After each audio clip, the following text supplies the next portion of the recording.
Assalamualaikum warahmatullahi wabarakatuh. Ketemu lagi sama aku, Adilia Saputri. Jadi dalam video kali ini aku bakal jelasin ke kalian semua mengenai stilbenes. Oke, lalu apa aja sih yang bakal kita bahas dalam materi ini? Jadi yang pertama kita akan membahas mengenai nama, isomer, dan klasifikasi dari senyawa stilbenes. Yang kedua kita akan membahas mengenai struktur senyawa stilbenes. Yang ketiga, sumber senyawa stilbenes yang terdapat pada produk pangan. Dan yang keempat adalah sifat dari senyawa stilbenes. Dan yang kelima adalah manfaat senyawa stilbenes bagi kesehatan manusia. Oke, kita akan langsung lanjut ke materi yang pertama. Oke, jadi untuk materi yang pertama yaitu nama, isomer, dan klasifikasi dari stilbenes. Nah, untuk nama sendiri, stilbenes itu dinamakan 1,2-dipeniletilen yang berasal dari bahasa Yunani stilbos yang berarti bersinar. Nah, stilbenes sendiri itu adalah sebuah senyawa alami yang terdapat pada beberapa jenis tanaman. Beberapa stilbenes sendiri mungkin memiliki manfaat untuk kesehatan. Lalu, stilbenes ini merupakan subkelompok fitokemikal yang disebut dengan polifenol. Lalu, stilbenes ini juga memiliki dua kemungkinan isomer. Yang pertama yaitu S-stilben atau yang sering disebut dengan trans-stilben dan Z-stilben atau yang sering disebut juga dengan cis-stilben. Nah, S-stilben atau trans-stilben ini adalah sebuah isomer yang tidak terhalang oleh sterik. Nah, sterik itu apa sih? Jadi, sterik adalah keadaan di mana suatu atom di dalam molekul itu menempati suatu ruang tertentu. Lalu, isomer S-stilben atau trans-stilben ini memiliki 4 sifat. Yang pertama yaitu memiliki titik leleh 122-125 derajat Celcius. Yang kedua, memiliki titik didih 305-307 derajat Celcius. Yang ketiga, dia memiliki wujud yang padat. Dan yang keempat, dia tidak larut dalam air. Oke, yang isomer kedua itu ada Z-stilben atau cis-stilben. Nah, isomer ini nih isomer yang terhalang oleh sterik. Nah, karena ia terhalang secara sterik, makanya isomer ini bersifat tidak stabil. Tidak stabilnya isomer cis-stilben ini diakibatkan karena adanya interaksi sterik. Nah, di mana dia itu memaksa cincin aromatik 43 derajat keluar dari bidang dan mencegah konjugasi. Isomer Z-stilben ini juga dapat mengalami reaksi elektrosiklik. Nah, elektrosiklik ini merupakan perubahan arah atau electroconversion serempak dari suatu poliena terkonjugasi dan suatu sikloalkena. Oke, lalu apa aja sih sifat dari Z-stilben? Yang pertama yaitu memiliki titik leleh 5-6 derajat Celcius. Yang kedua, memiliki titik didih 307 derajat Celcius pada tekanan 1 atm, wujudnya cair dan tidak larut dalam air. Oke, sekarang kita masuk ke topik yang kedua yaitu klasifikasi senyawa stilbenes. Nah, klasifikasi yang pertama yaitu resveratrol.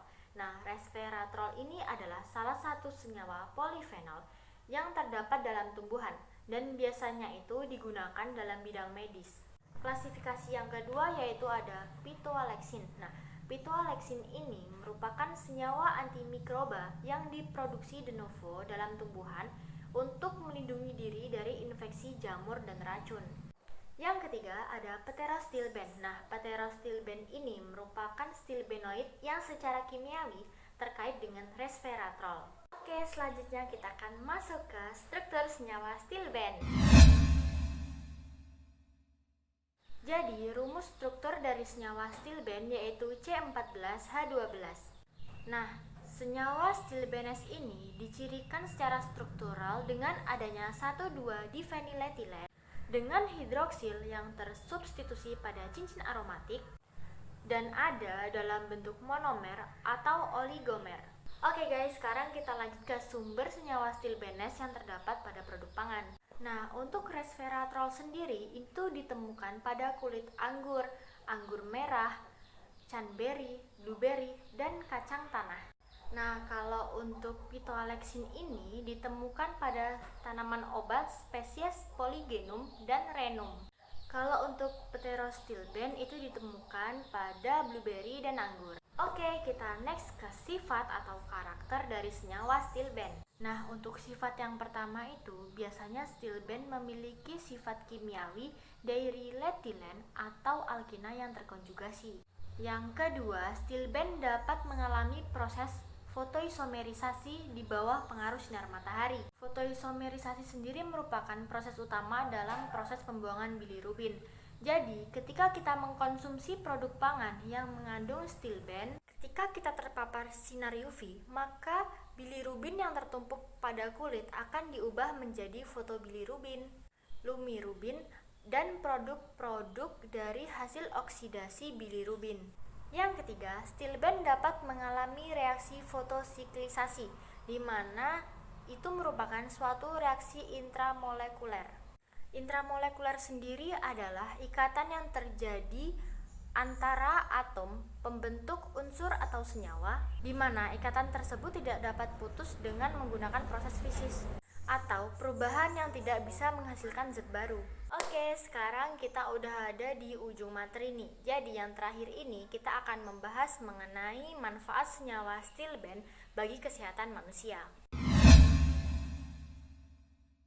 Oke, kita masuk ke manfaat yang pertama. Jadi, stilben utama berupa resveratrol dapat menurunkan tekanan darah, bersifat antioksidan, antiinflamasi, anti kanker, dan aktivitas kardioprotektif. Pada tetrahidroksistilben, glukosida dapat mencegah kerusakan hati yang disebabkan oleh diet tinggi peroksida lipid. Fungsi yang ketiga yaitu dapat mencegah penyakit jantung koroner.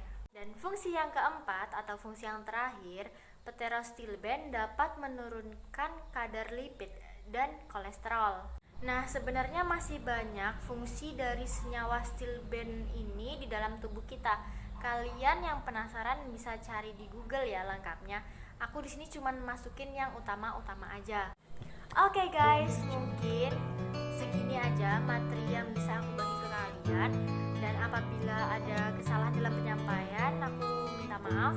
Dan aku akhiri. Wassalamualaikum warahmatullahi wabarakatuh.